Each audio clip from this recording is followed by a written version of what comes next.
आपने सुना होगा डिफॉल्ट हो रहा है या दिवालिया हो रहा है या मेल्टडाउन हो रहा है, वो हो चुका हुआ है।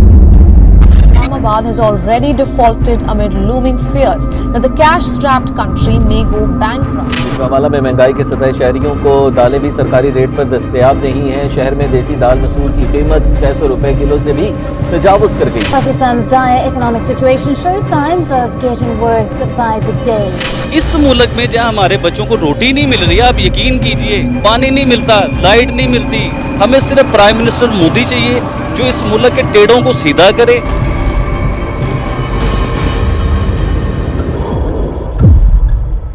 You saw that? The country which has relied earlier on patronizing hatredness towards India, the country's citizens now started feeling that enemy country's prime minister is far better because he gave sense of security, stability to the citizen which they are dreaming of till now.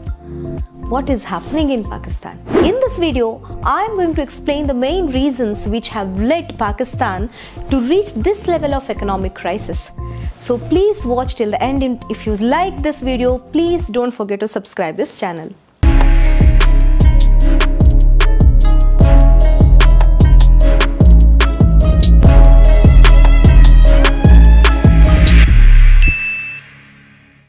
Recently, the Defense Minister of Pakistan has announced that we are going bankrupt. Seriously, a minister holding such an important portfolio can talk like that in public? Then if this is the condition, what is happening there? The truth is, common people there, they are struggling to afford the basic stuff like gas, electricity, food, because inflation is at back-breaking stage, that is at 38.5%. Central bank is also clueless how to manage the situation because its forex exchange reserve has plummeted to the level that it is having only $3 billion right now, which is enough to coverage 2 to 3 weeks of import. That's why it stopped issuing all kind of letter of credit and clearance. There is a manufacturing crisis. And if you just look at the currency devaluation, now the Pakistan rupee, it has plunged to a level that it is standing at 258 rupees per $1. What are the reasons which has made Pakistan to stand in this situation? There are 3 factors. The first reason is lack of focus on economic growth. Yes, I am consciously using this term. Why? Because let me explain you. In the case of an individual, we all know that if you are spending more than what you are earning, sooner or later you will end up seeing yourself in debt trap. Let's keep it aside. Let's focus on this part. What do I mean by lack of focus on economic growth?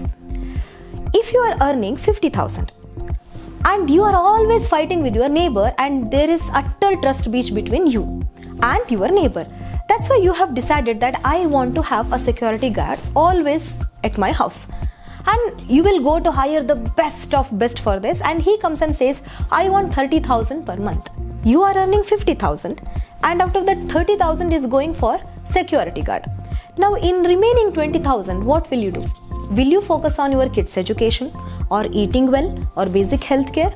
See, then you are spending on unnecessary things and not spending on what is necessary in your life will definitely have a cost, right? The same situation has happened even with the Pakistan. Just see this graph. Pakistan is spending more than US and India on defense. And if you see the global average, rest of the countries, they are spending around 2.2% of the GDP, whereas Pakistan is spending always 4% of the GDP exclusively on defense. Just if you go and see the statistics released in 2022, you will find out that they have increased the budget spend on defense by 11% even when they are in a cash-starved state. And they are completely reducing the budget spent on healthcare, education, housing, which are actually the pillars of economic growth. Tell me, where is the focus for economic growth in this budget? Why this has happened? We all know the obvious reasons which has led to this. There is trust deficit. They always feel that, the border issue can happen anytime and protecting the sovereignty of the country is always the priority. Definitely it is a priority, but when an amicable relationship could not be evolved between India and Pakistan, Pakistan kept thinking that, there is a constant threat from India. Even if it was a lie that was sold to them, because Pakistan is a country which was born out of fear mongering and hatredness. It is a lie which is sold to them, but still they kept believing it. This sense of insecurity made them to feel that defense is first, welfare is next. Tell me, where is the focus on economic welfare? Second reason is political instability. We all know how important political stability is for inviting any kind of foreign direct investment or business to set up, because unless and until you guarantee some kind of certainty, guarantee who will come and invest in your country. And will there be any continuity in the government's policies also? If it is a situation that can't achieve any kind of meaningful, end. This has happened with the Pakistan right after the partition, when it has started functioning as an independent state. Whether it is 1958, 1971, 1998, the situation is same. The pattern is same. Anytime military can come, suspend the constitution and implement the martial law across the country. Now, if this is the case, what happens in the entire system and in the mind of the politicians? They are constantly under the fear that at any time either we will be assassinated, or we will be thrown out of the country, or we will be asked to face the election. Then it just increases the corruption, because they know that this is my last chance to fill my pocket. There is a widespread, rampant corruption, and people have lost trust with politicians because of this practice. Maybe a sense of insecurity has contributed everywhere.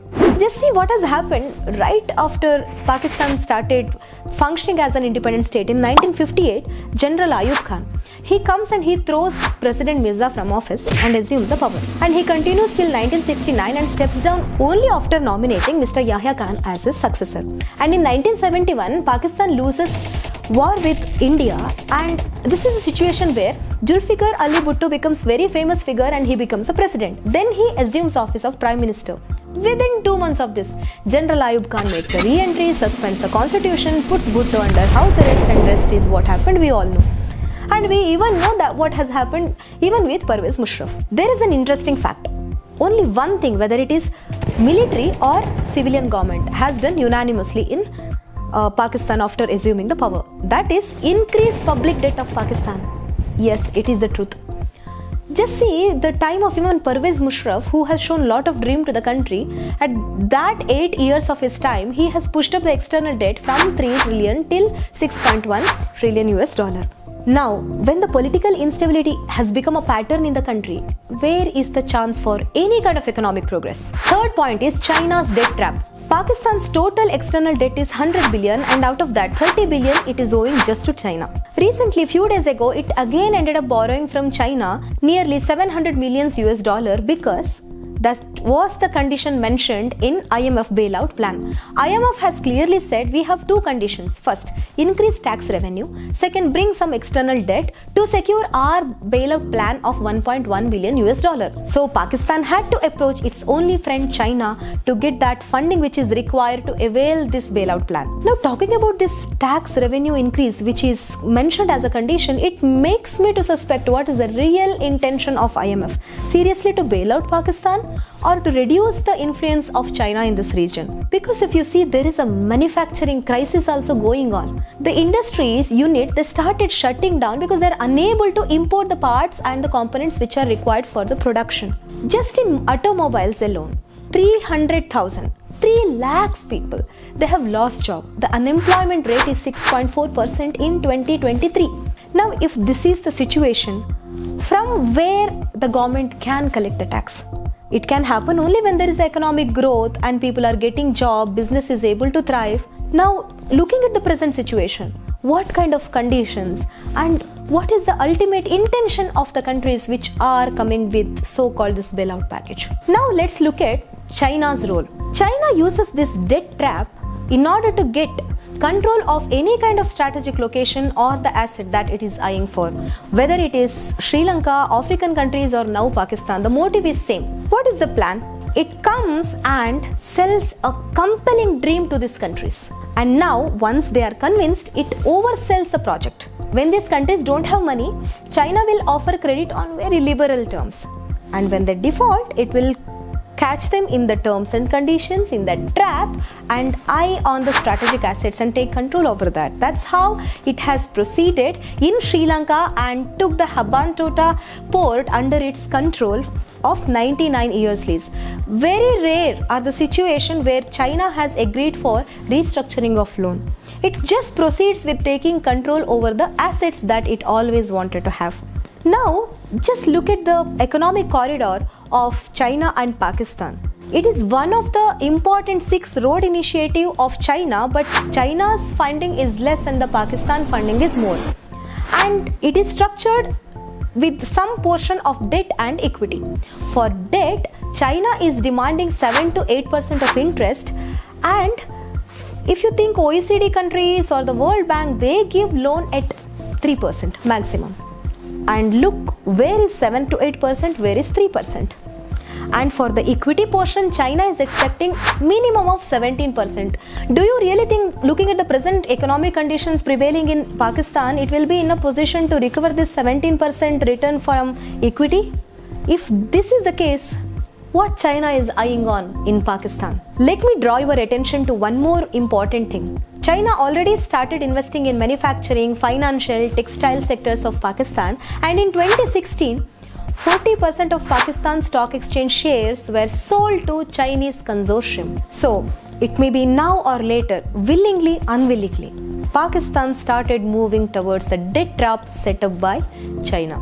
The last important point is, who is going to actually bail out Pakistan? Whether it is IMF or Gulf countries such as Saudi or Qatar or UAE or China itself? That's a $1 million question. Recently, you would have seen the reports in newspaper which says that there is resurgence of Taliban in northwestern provinces of Pakistan. There are bomb blasts and people started seeing increase in the crime. What bothers me is this fact. When a person is having no idea where his next dal, roti or rice comes from, when he is very hungry, in this utter state of poverty, his brain does not function. It is very easy to go and sell religion to him. He will do anything which is told to him. In this situation, we have to remember Pakistan is a nuclear country and we are its neighbors. Then don't you think if Pakistan is unable to recover from this economic crisis, its repercussions might spread to the neighboring countries also. Even we may have to pay cost to that. Please share your views in the comment section.